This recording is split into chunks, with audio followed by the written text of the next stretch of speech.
This is my grandfather. Say hi. Hi. He was alive during the Holocaust, and do you want to tell me about that? Yes, I was 10 years old when the Germans moved into Hungary, and it was March 1944. They occupied Hungary and Budapest, and immediately they started enacting laws restricting the freedom of Jews. And one of the things they did, three days after they came to Budapest, all Jews, including children, had to wear a yellow star. My mother was a dressmaker, so she made a lot of yellow stars. It was good business for her. I had many Christian friends who came to my mother, and they also wanted to wear a yellow star. And my mother said, that's not a very good idea. And first time I was wearing it, one guy asked me, what is this? I said, what do you think it is? Am I the sheriff of Budapest or something? Anyhow, so that was one. Then the Jews had to,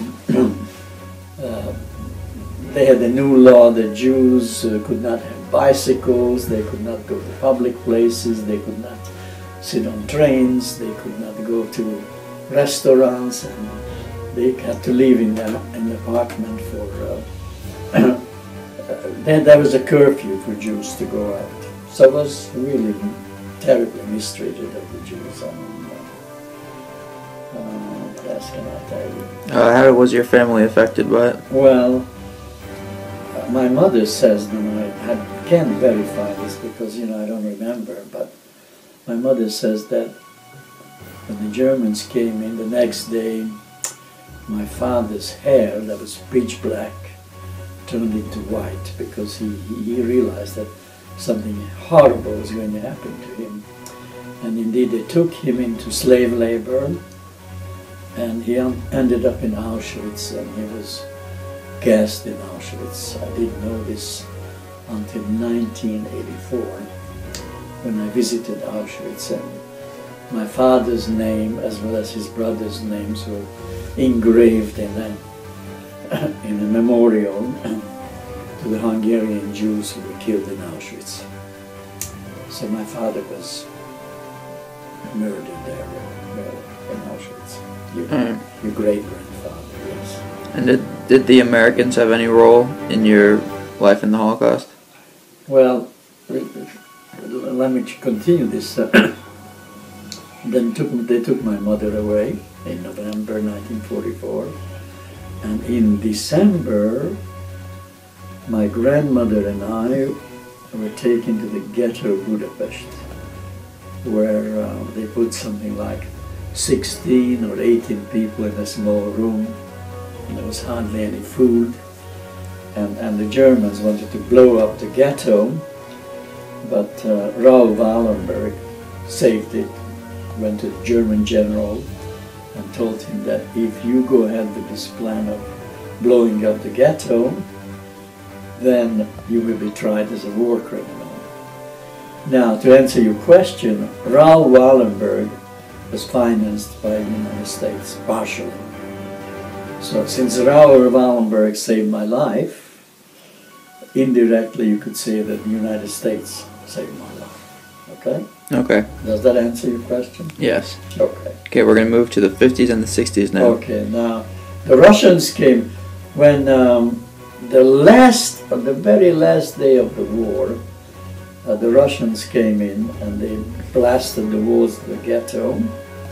My grandmother died one day later, so now I was alone as an orphan, and Russians picked me up, they took me in their tank and they fed me, and I lived with them for a while.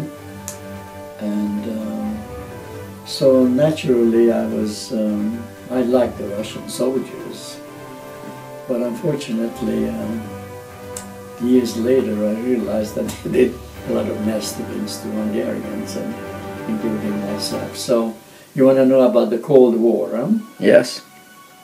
Well, in the 50s I was enrolled in the University of Budapest. Right. And that also meant that during the summertime I had to serve in the army. And the army was under Russian command. In fact, talking about the Cold War, one of the exercises we had to do were shooting pictures of the presidents, shooting at Truman, later shooting at Eisenhower. So there was an anti-American hysteria and propaganda. And I got pretty fed up with the communist system. So in 1956, there was a revolution against the Russians. I was involved in it, and I had to escape, which I did. As I told you, first to Austria, and then... How'd you escape? Jumped a train. It was 1957, a cold winter, there was a lot of snow, so I took a train from Budapest to Yugoslavia, and when we got close to the border, I was with some of my friends. We jumped a train and crawled. It was a kind of dangerous thing because there were mines and barbed wires. Did all of you make it? We made it, yes, to Yugoslavia. And then I stayed in various camps. Well, they were not concentration camps. And in the summer of '57, I got a scholarship to the University of Paris. And it was again an American scholarship. He asked me about Americans. So Free Europe Relations gave me a 4-year scholarship. Okay. So I went to Paris and then transferred to Brussels. So where were you during, like, the Cold War with the Cuban Missile Crisis and all that? Were you ever afraid of nuclear? Well, I was already here during the Cuban... You were in the United States? Yeah, 1961. So you were here during the Cuban Missile Crisis? Yes. How scared were you? Well, it was very dangerous because we thought that the war could happen any time. I came to this country in 1961, and you remember the Cuban crisis was 1963 in the winter. Yes. So you were here during the Cold War when the American people were very in fear all the time? Yes, I was here, yes. So what was that like? What was like the general public like? You know, what was it like to be afraid of Yeah, I mean, was everyone like... Well, yeah, I mean, like things, they were training people to go underground in case there's a nuclear attack. I mean, it was kind of mass hysteria.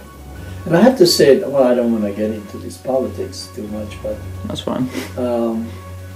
I give credit to Khrushchev, who backed down. Who was Khrushchev? Khrushchev was the leader of the Soviet Union. Okay. And when Kennedy gave an ultimatum to the Russians that they had to turn their ships back from Cuba, Khrushchev was smart enough to obey it, and so the crisis was averted. Gotcha. Yeah, so Alright. that's it.